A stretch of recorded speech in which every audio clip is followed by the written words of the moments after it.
Hello everybody, can you hear me all right? It's great to see so many happy, friendly faces. I'm Geraldine Fuller from the Business and Intellectual Property Centre based in Central Library. I'm not going to do a PowerPoint presentation on intellectual property, you'll be pleased to hear. What I will say is that we are delighted to support the Liverpool Art Fair, which is an institution that really deserves support. It's a really powerful, important platform for talented artists to showcase their work, and most importantly of all, make money and make a living, and that's what the BIPC wants to do for everybody in creative industries. So tonight is one of a series of events that we've been lucky enough to partner up with the talented Lucy Byrne of Dot Art on. And I know that tonight will be absolutely fascinating and of course tremendously exciting as we have an award to announce.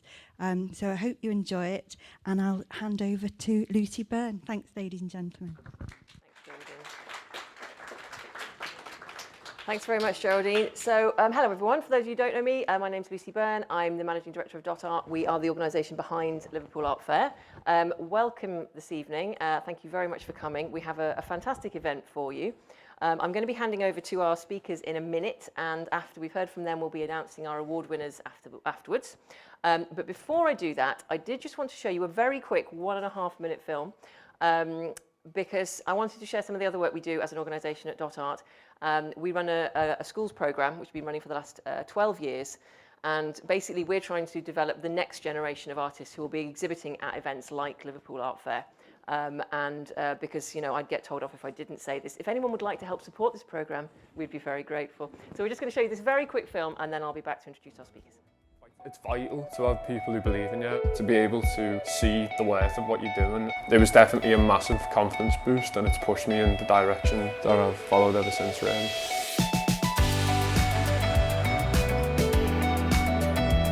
Hi, I'm James Murphy, and I was the first winner of the Dot Art School competition in 2013. So part of the award wasn't just like getting to meet the mayor, and it wasn't just like the press coverage, it was I got to exhibit work through Dot Art and actually sell my work for an entire year, commission free. How many 13-year-olds get to experience something like that, like get that level of exposure? I mean, you're rubbing shoulders with some of the city's greatest artists, and it's just like invaluable experience. I mean, what I do now is I actually work with galleries. We build virtual reality exhibitions for artists, which is spilled out obviously into real world galleries. And funnily enough, there was a girl who was 13 years old who came to exhibit art with us. It just felt great to know what I owe to Dot Art, I've been able to give to somebody else.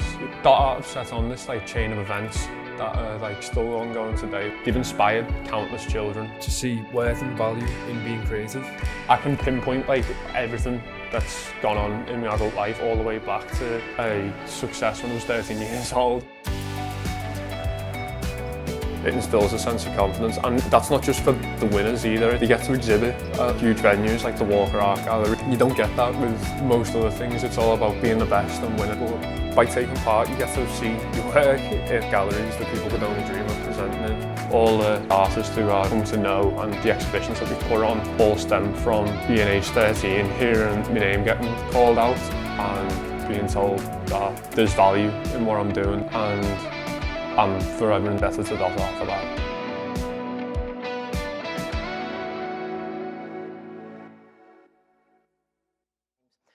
Right, so moving on, I'd like to introduce Claire Hamilton from BBC Radio Merseyside, and Faith Bebbington, a fantastic sculptor and also a member of the Liverpool Art Fair selection panel, also a past exhibitor.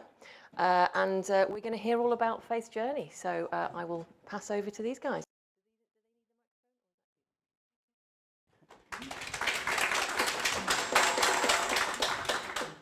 Thanks, Lucy. Hopefully our mics are working.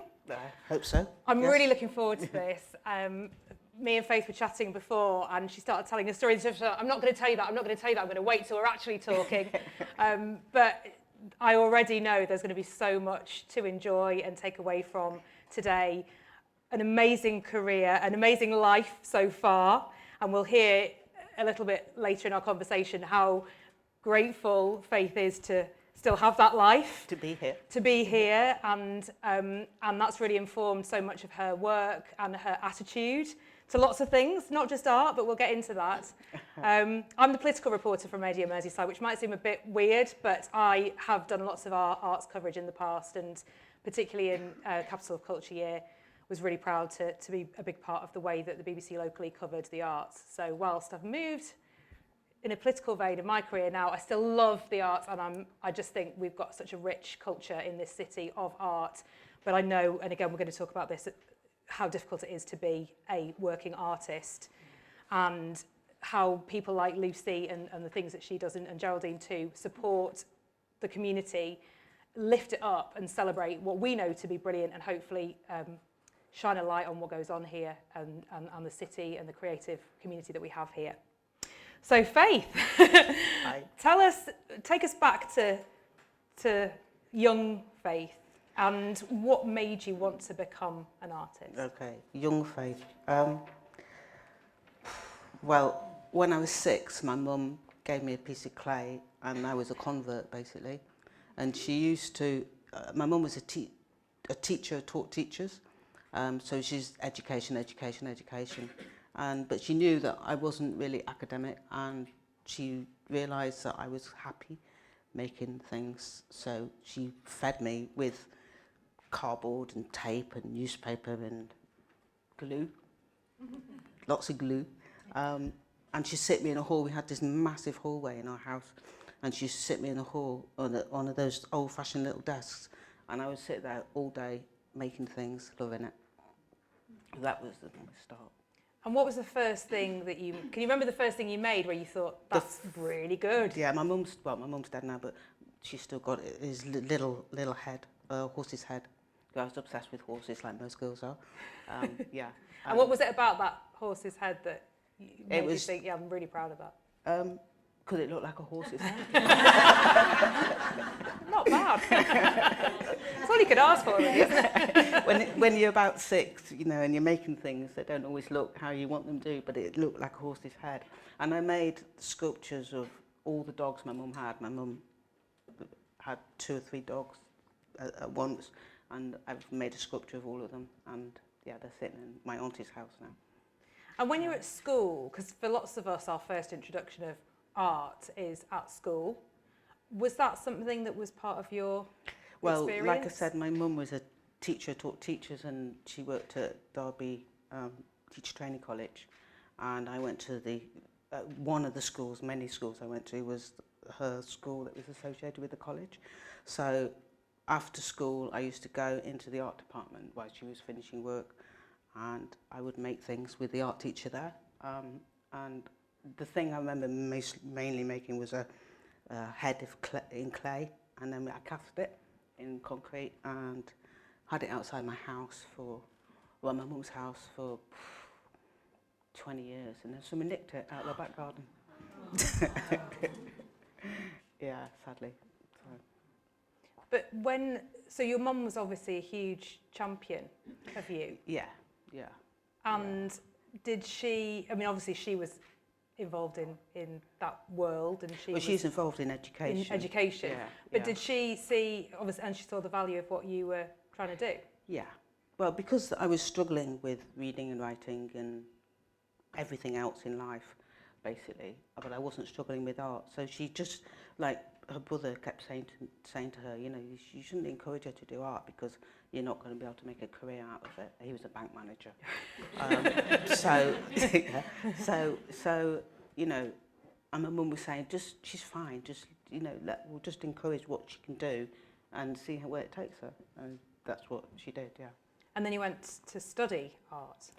Yeah, well, my mum got me into a very posh boarding school because all the other secondary schools I went to basically chucked me out. I spent most of my time sitting in front, next to the deputy head's room. So it was just like, I did a lot of that.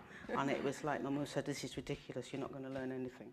So because she knew everything about education, she got the authority to pay for me to go to public school, basically. And that was great. You know, I learned. It was the same public school that as Gordonstone, you know Gordonstone? Yeah. But I went to Abbottshome, which is his pilot scheme. And, you know, we ran, we went on a farm. I spent days in the art room. I didn't have to. They expected you to go to lessons, but if you didn't, it wasn't the end of the world. If you were doing something, So I would spend many days in the art room. You told me before that you learnt to drive in a combine harvester. Was that On was a that tractor. then? On a tractor. Was that then? Oh yeah, we drove tractors. And she passed first time when she did a driving test. Yeah. But that must have been great to be in a school where people were paying attention to you. Yeah. You were thriving. Yeah. I had 3 English teachers. I had I had my normal lesson, and then I had my private lesson, and then I had the dyslexic lesson. So I had constant English lessons, which was good. I had elocution lessons. Yeah.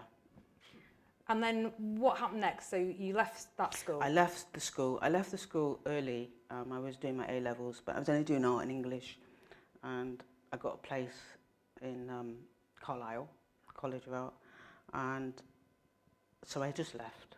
It was just no point staying in school doing A-levels when I got a place.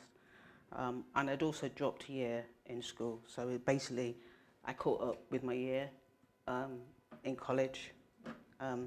So yeah. And what about coming to Liverpool? How did you end up in this city?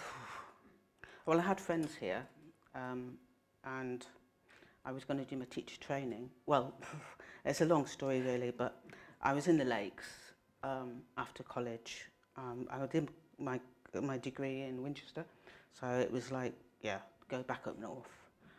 So I was in the Lake District where my mum lived, and as I call it, my 5 years of wilderness, and it was my least artistic time. I did a lot of drawings and paintings, but I didn't actually do a lot of sculpture. Did the odd bit of stone carving, bit of wood carving, but basically I did a lot of drawings. Partly because I didn't have the facilities to do that kind of stuff. And then, I forgot what. Coming to Liverpool. Coming to Liverpool, yeah. So, yeah, I worked in this school, residential school with naughty kids as a care worker. and because I was in there, I had to be there in the morning and at 3 o'clock in the afternoon. And in that gap, I had to go home. Well, in that gap, home was like an hour and a half away, and I was cycling. And it was like, so I just stayed, and I got involved in the art department, and we were carving wood with these naughty kids. They loved it. And they kept saying to me, why are you a care worker? I want you to be my teacher. And it was like, yeah, but I haven't got my maths. So it took me 5 years to get my maths GCSE, which I did in the end. So then I came to Liverpool to do my teacher training. And that was 30 years ago you came to Liverpool. So Yeah. the city, that was in the 90s. Yeah. What was the city like for an aspiring artist? Were you an artist then, or were you No, well, I was thinking artist I was going to be, first of all, I was going to be a social worker because I didn't get my maths, and then I got my maths, and then I did my teacher training. So I thought I was going to be a teacher, and then that didn't happen. So I just started doing art because, you know, I have a little studio. I got a studio at the Bridewell studio. There's a prison cell. I had a prison cell. And then I had a double prison cell. And then I went to the garage. Yeah. It just got bigger and bigger. Yeah. In fact, in the prison cell, I made a piece of work. And I went to get it out the door. Had to chop the arms off, slot them back on. Yeah. That was, yeah. Yeah, so the point is that you just got to keep making, haven't you? That's what I did. I just kept making. Even when I left college, okay, I didn't do a lot of work, but I did have a studio. I managed to get a studio in someone's basement, and I did a little bit. You know, I just kept doing something. And I think when you're, I guess, obviously the size of some of your work has been bigger and bigger. Yeah. But to find a space to sculpt and make and have all your stuff around you, how difficult was that early on? You got your studio, but you always... in my head, you see, I went to school, rural school. I went, the people in my school were farmers and, you know, outdoor education kind of stuff. And I thought I was going to live in a rural place. And then it sort of, when I lived in the Lake District, it sort of hit me that I was never going to live in a rural place because I'm black, and it was just too hard to get work. And people were very nice on the surface, but yeah, it was just not happening. So that was the other motivation to move to Liverpool, to so I could progress, really. Yeah. And when you got to Liverpool, did you feel a welcome? Was it? Well, I've been visiting Liverpool on and off for at least, well, when I was in the Lakes Yeah. for like 5 years. I got a really good mate who introduced me and my partner. Oh. Yeah, so yeah, I was destined to come to Liverpool, to be honest. Well, Liverpool's very glad to have you. I love Liverpool. Now, you attribute, I read this quote, that you attribute your artistic curiosity to your cerebral palsy. Mm-hmm. What do you mean by that? How do you Well, explain that? when I was born, I was in a children's home, but they basically said I wouldn't walk. They didn't know if I was going to walk. They didn't know what, because cerebral palsy it's very like it's got lots. It's a big spectrum, isn't it? And you know, you don't when you're a baby, you don't know how things are going to work out. But I had my leg in plaster because the bulk of my disability is in this leg. Well, it's one side of my body, but this particular leg, and basically my tendon at the back of my heel is tight. My leg is shorter than this leg, so yeah, I struggled to walk basically. But then in terms of your artistic practice, curiosity... Sorry, yeah, I'm there. Yeah, so I was obsessed, because of my disability, I was obsessed with how other people walked and other people moved around and how it different, and danced, because I love dance. I love dance. When I first moved to my school, my boarding school, the first week we had a disco. And I danced my little heart out, and I won a competition. I won the dance competition, which was like, when you first go to school and you don't know anybody, you can be like that, can't you? And then but yeah, I wouldn't have done that if I'd been there a little while, and then yeah, prompt me. Yeah, I'm just... so you became obsessed with the way that people walked and moved and danced. And danced, yeah. So that is where my whole practice stems from, because I watch people. I watch people run. I watch people walk, and I think, why can't I do that? Basically. And a lot of your work has concentrated on the human form, hasn't it? It's partly because black people, when they walk, you know, they have a swagger. You know, they're a little bit. They do, don't they? You know, I don't know, but they do. I think they do. And I couldn't do that because of my disability. I couldn't do that. It really annoyed me. So, you know, I like to, even now when I go out, I watch people walk and think, oh God, I wish I could just do that. But I do Pilates, it helps. And you can do a lot of things that other people can't do. Yeah. That's definitely for sure. Yeah. And a lot of your work has looked at the human form and movement. I'm thinking particularly of the Jump series that was about human movement. But you're probably best known for the animal sculptures that you've made more recently. Well, obviously you started off with that little horse's head that you told us about. The animals... Well, I started with animals. Yeah. And they've come back to feature very large. I think we've got some of the work which will be playing as we're talking, so you can see some of Faith's work. The ITV reindeer is particularly amazing. So let's talk about the other health story that has informed your artistic life, which is your cancer diagnosis. Which was in 2014. And you thought you were going to die? Yeah, I had terminal lung cancer, basically. And I'm 100% sure that it was because I've been working in fiberglass resin for 20 years. And you've been really into fiberglass. I've been into fiberglass. So when I was in school, I made a canoe, which was my first touch. Can you imagine it in school making a canoe? Yeah, not many schools would say, all right, make a canoe. Yeah, I made a canoe. I had glitter on it. I begged my mum to take it when we left school, and she said, "I'm not putting it on my roof. I'm not taking it." So I had to leave I'll take the little dog sculptures, but not the canoe. So you'd been breathing in a lot of I've been breathing in all over the time you've been working with it. It's not the resin, it's the fiberglass. Yeah. Because it's like, you know, the cigarette filters you get with little bits of fibre. Yeah. It's that basically, and it just sits on your lungs. Anyway, so after after I'd recovered from cancer, which was amazing because it was terminal, I wasn't expected to live.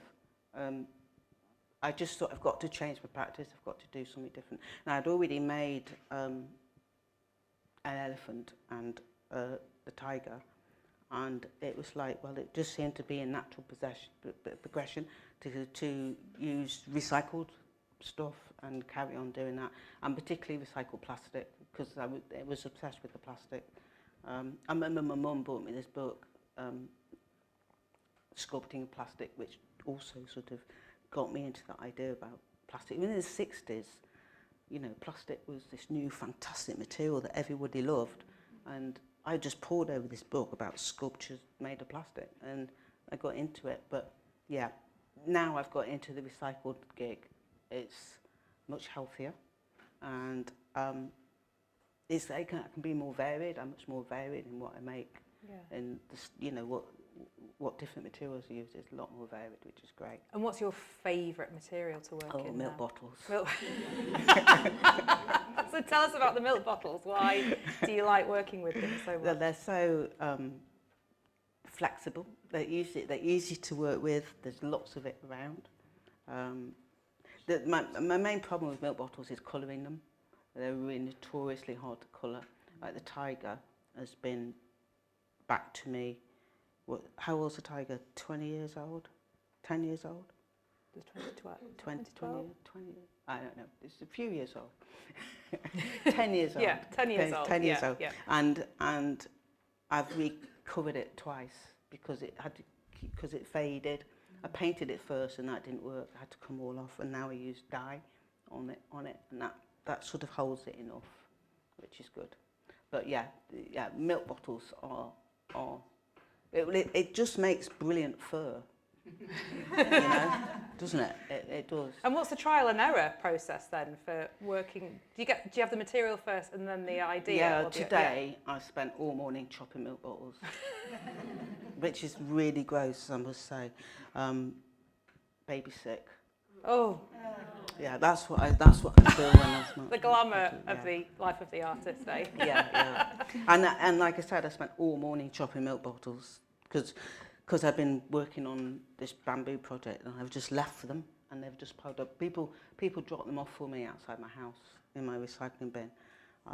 So, you know, I've got a little constant flow of milk bottles now, which is really good. I was going to ask about that people, obviously your friends and neighbours know what you do, and they must always say to you, I've got a few, you know, milk bottles, toilet roll. What else do they? Crisp packets. Yeah. Crisp, anything shiny. I'm a magpie. Anything shiny and the milk bottles, basically. I did collect aluminium cans, and I did a piece which is touring around London. It was touring around London. I don't know if it's still touring around London. But it was aluminium cans, and I got aluminium cans collected. And then I noticed one morning I went down on my street, which is cul-de-sac, and I noticed people at the end had got this big box of cans.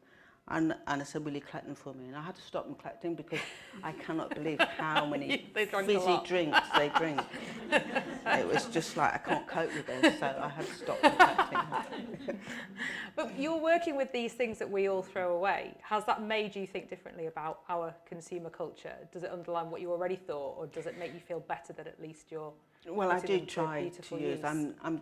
I am trying to use as many different. I'm trying to widen my use of lots of different types of recycling, because I collect lots of stuff, but haven't been using it, and I'm getting a lot, like champagne, Courant tops, and beer bottle tops, and the wrapping round bottles. Yeah.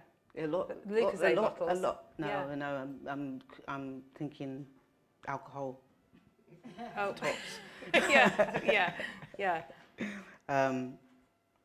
Yeah. So yeah, I do a lot of collecting. But what do you think about the stuff that's, you know, that would otherwise be, well, some of it will be recycled, I suppose, but a lot. Some of it, like the milk bottles, do get recycled and they get made into new milk bottles. But then there's a lot of milk bottles that people just chuck and they don't put them in the right places, do they? So yeah, I just think it's important to just, you know, keep our planet the way it is, and not, which is why I use one of the reasons why I use recycled products, because, you know, we do live in such a waste consumer, which is why milk bottles are great, because everybody drinks milk, don't they? It's cardboard as well. I collect cardboard because, you know, whatever, like the art fair, bubble wrap, cardboard, you know, lots of it. But do you see yourself as an environmental artist, or is it just that the material that you happen to use is stuff that other people have cast aside? I don't think I'd call myself an environmental artist. I'm just an artist who uses recycled products. In my head, that's what I would say, yeah. So let's talk about some of the commissions, some of the pieces that we can see. I want to talk about the cardboard lions, the Wembley lions. Yeah, which I think there is a picture of, which is coming up momentarily. Tell us about that. How did that come about? Well, the Wembley lions I got that commission in 2013, 14, and then I was diagnosed with having cancer. So we said to them, like, I want to do the commission because, you know, it's Wembley. Yeah. But, you know, could they just delay it a little bit? So I had, because my lung cancer, I had lung cancer, and it went to my brain, which I'd never heard of, which was basically a brain tumour. So I had to have that operated on first. So I had that operated on. While I was recovering, I thought, right, let's get these lions done. So I did the framework of the lions then, got them sort of built, and then I had my treatment for lungs, which was in Clatterbridge Hospital for 2 weeks on and off, getting radiotherapy and chemotherapy at the same time. And then after that, I thought, well, then I started actually building the fur on the, and I did them both at the same time, not one and the other. I just did a bit on that one and a bit on that one, a bit on that, bit on that one, and I found that less tedious. I also took this with the plastic one, because it's made of like little blocks of fur. So I took quite a lot of that home and did quite a lot of that at home as well in front of the TV. So that was nice and relaxing. Bit of therapeutic. Therapeutic. But it is very therapeutic making something like that, because it's repetitive, and you just sort of get into the zone, put my earphones on, listen to stories, and get into the zone. Yeah, it is very relaxing. And do you sketch it before, or do you model it before, or do you just... No, I make a little maquette, before. Usually the client has seen the maquette before, so they've got some idea what I'm going to make, so yeah. And you've made quite a lot of public realm work in more recent years. What's that experience like, knowing that the things are going to be kind of out there and used, like a figure on a bench that you've made in Liverpool, the Olive Mount bench, something like that, where it's going to become part of other people's sort of daily life or routine? What's that experience? Well, I think I try to do that. I'm not somebody who goes particularly into galleries, although I have done, but it's not what I like to do. What I like to do is get my work out there. Like I had Super Rat out in the Baltic, which was I think was really, for me, that was really exciting. And that was a piece I made after I'd had cancer and I didn't have any work and I had time. So I thought, right, I had money because I'd got on benefits and stuff.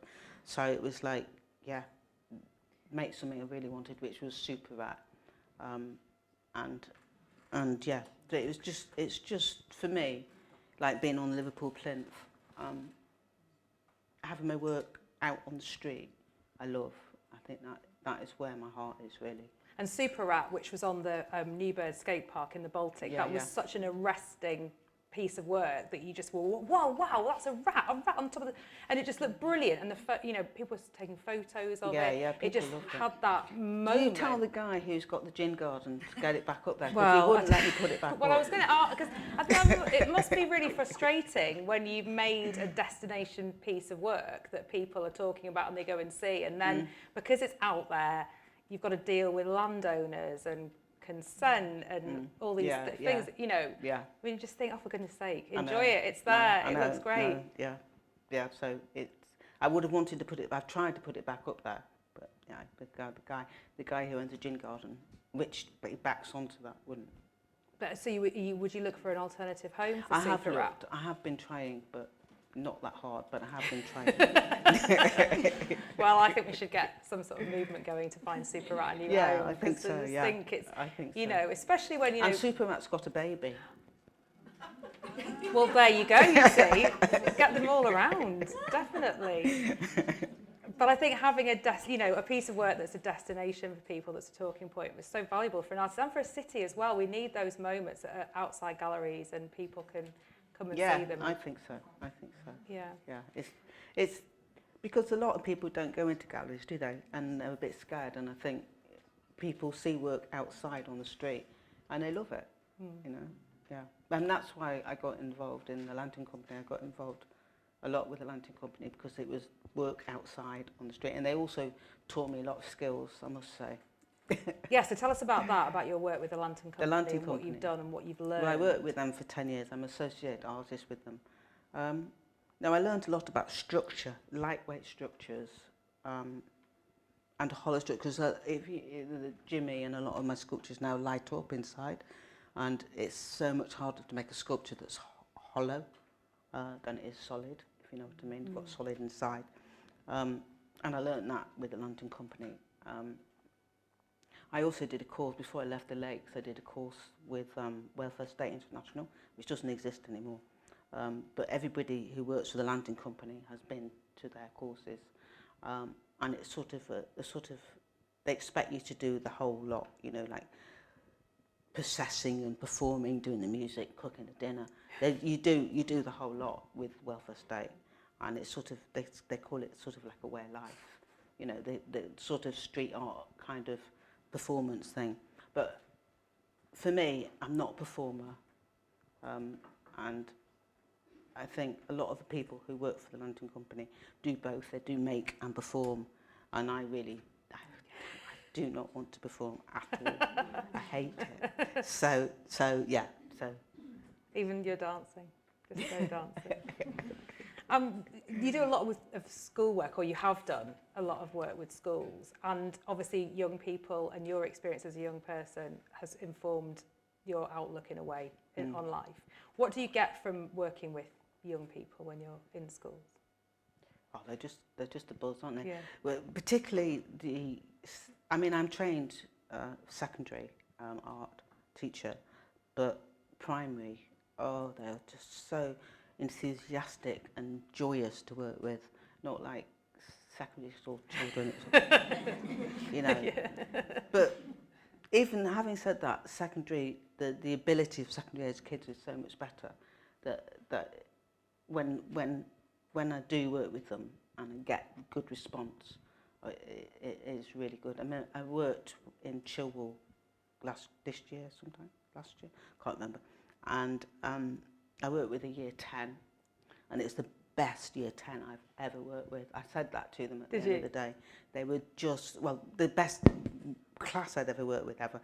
They were just so responsive, and the teacher said, oh yeah, this is a class that's been all the way through the years, that have been just, everyone wants to teach them because they're just so good. I just think it's so weird that a class can be like that.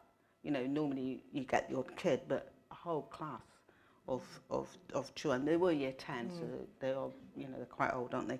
You know, they've got their own way. They know what they're doing. But yeah, that was really memorable. Now it's been a bit of a weird old time, hasn't it, the last few years for everybody, but for artists in particular. The pandemic, what was that like for you as an artist? Well, I finished the horse. Yeah. I made the horse. I made the horse, which was good because it was a leftover from having cancer. So I just thought, right, let's finish this off. And I also converted a van. I bought a van, converted that. So yeah, it was great. It was great. I got a rate relief. That was the icing on the cake for me. Yeah. I got rate relief, and that allowed me to have time and a bit of money to do what I wanted, basically, which was do Jimmy and do the van. Yeah. And then since then, obviously, we've had an economic situation, a cost of living crisis, and I know that has impacted artists in a negative way. Not to bring the mood down or anything, but what about you and your work? Well, schoolwork has been really hard. I'm tending to get more work from private schools or grammar schools, not any school. I have a bit, but it's less. Like I always do Arts Week at Chilwell, and normally it's a week, 3 days, 4 days. So this time it was a day. So you know everything's been cut like that. So it's been really hard. Ask me the question. Just about the economic situation. Yeah, it's just been so slow. At Christmas, I had 8 inquiries. I think it was about 8 inquiries to make public work in London and mainly in London, and not one of those has come off. So it is really frustrating. I am doing a great project at the moment though with bamboo. Yeah, this sounds amazing. I haven't seen it yet, but Oh right. Tell us about it. Bamboo. Well, for me, it's a new material. It's not a new material, actually, because a lot of sculptures I have made, and with Lantern Company, we use bamboo quite a lot because it's strong. But this Imagine Bamboo Everywhere is this new project. And I've made a sculpture that I've been wanting to make for years, which is a geodesic pod. It's not a dome, it's a pod, because it's completely round. Somebody said it looked like an egg. Right. But that's fine by me because eggs are good. Eggs are birthing. And it's allowed me to combine using milk bottles and bamboo, because I've used milk bottles to join my joints.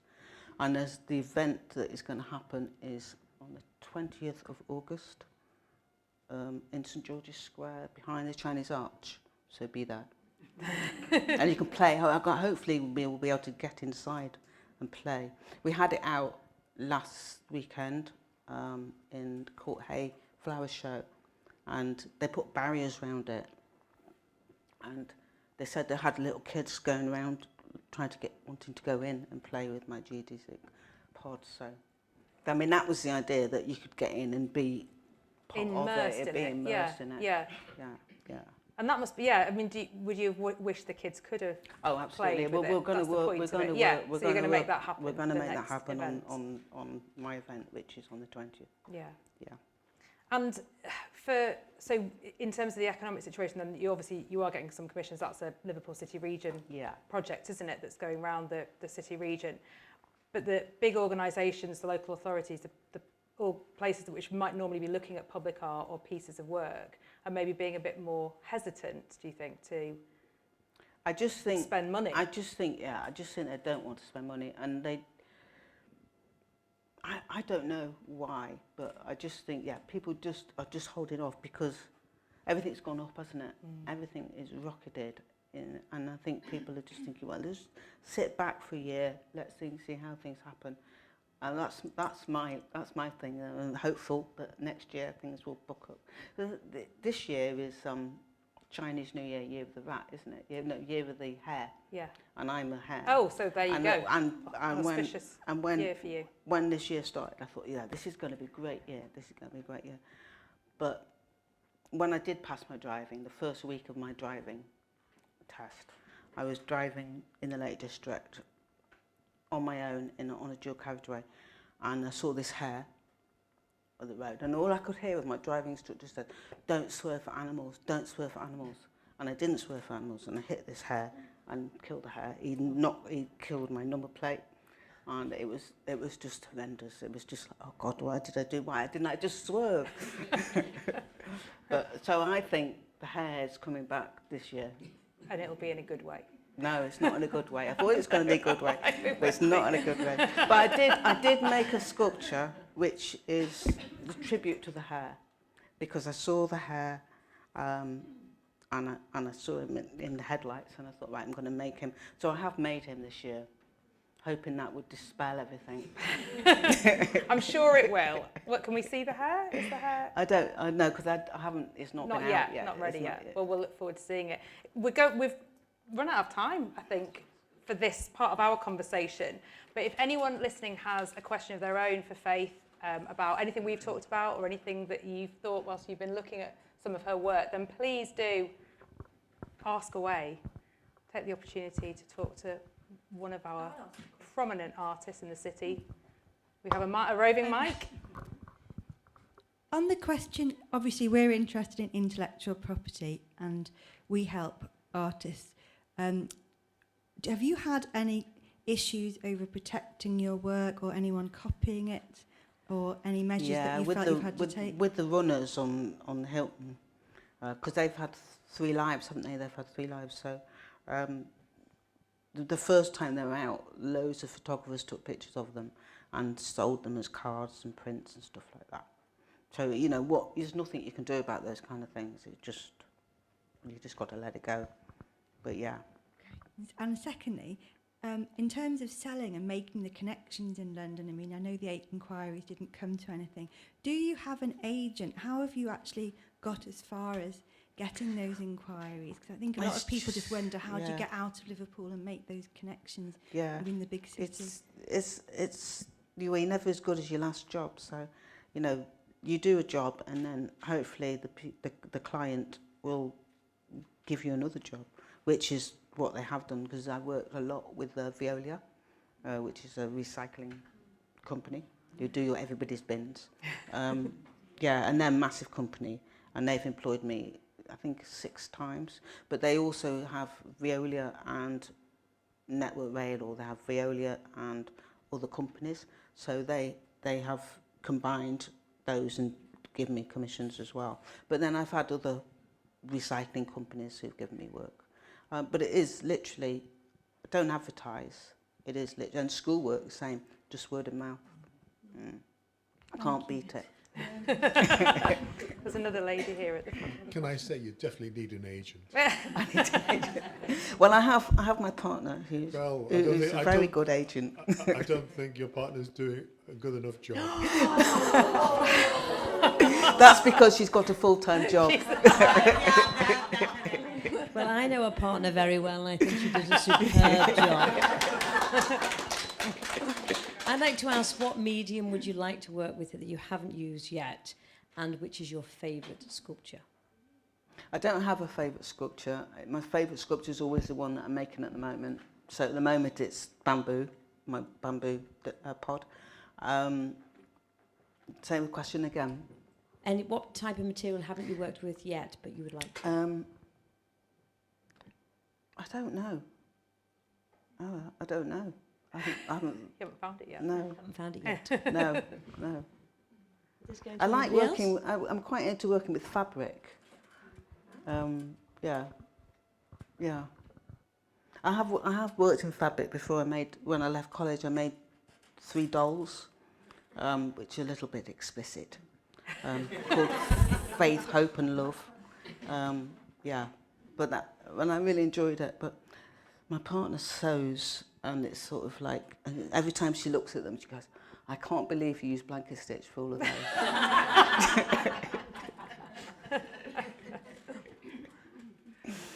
Any more questions? How do you shape the bamboo, to make the pod?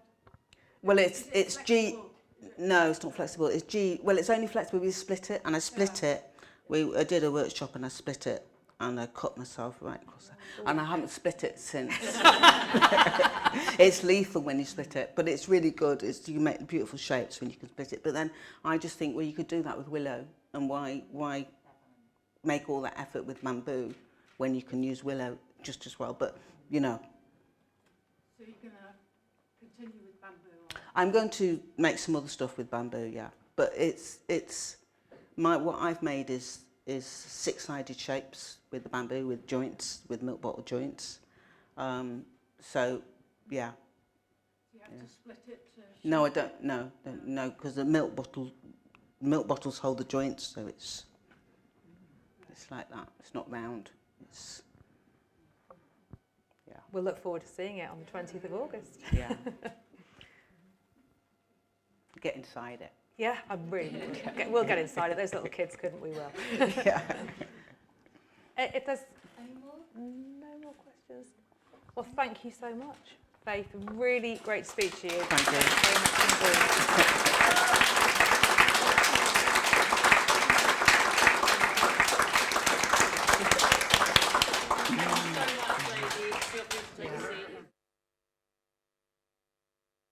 Appreciate it. Thank you so much. Of course you can.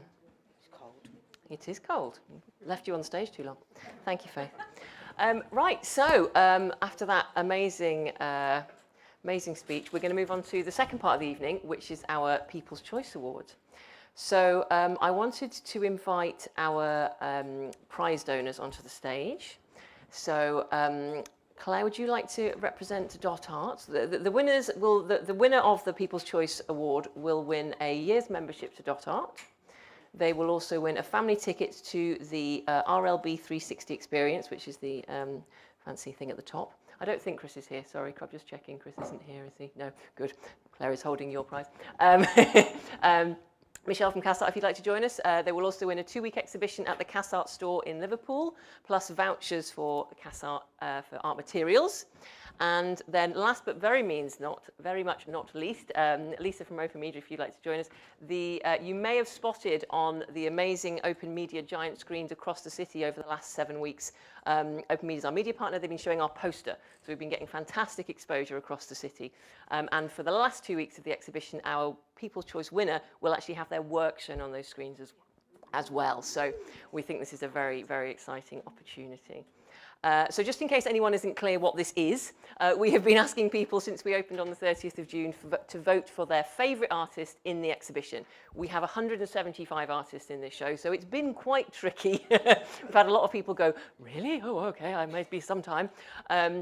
But we've had some fantastic votes. We've had votes across the board, and it's all very exciting. So we have 2 runners-up and 1 overall winner who gets all the prizes, I'm afraid. But if anyone would like to do a drum roll for me or something, I will. It's very difficult. So the 2 runners-up are Chris Halliwell.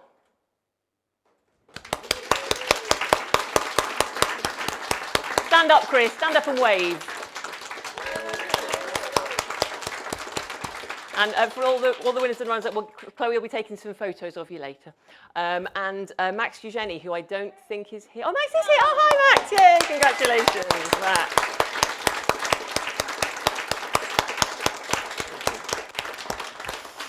But our winner for this evening is Hilary Dron. Who made a wonderful facial expression. Yes, you have to get up, yes.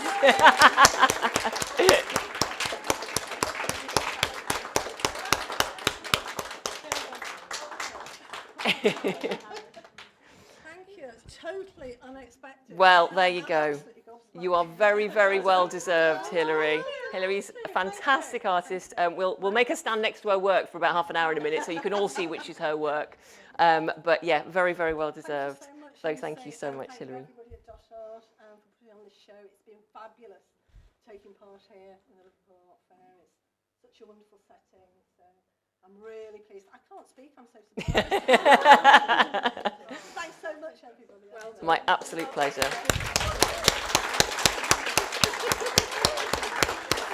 So I'm going to make you guys stay there because we're going to get Chloe to come and take some photos. But everyone else is very, very welcome to continue mooching. We've got more drinks and canapes. Thank you so much for coming. I hope you've enjoyed your evening and see you all again soon.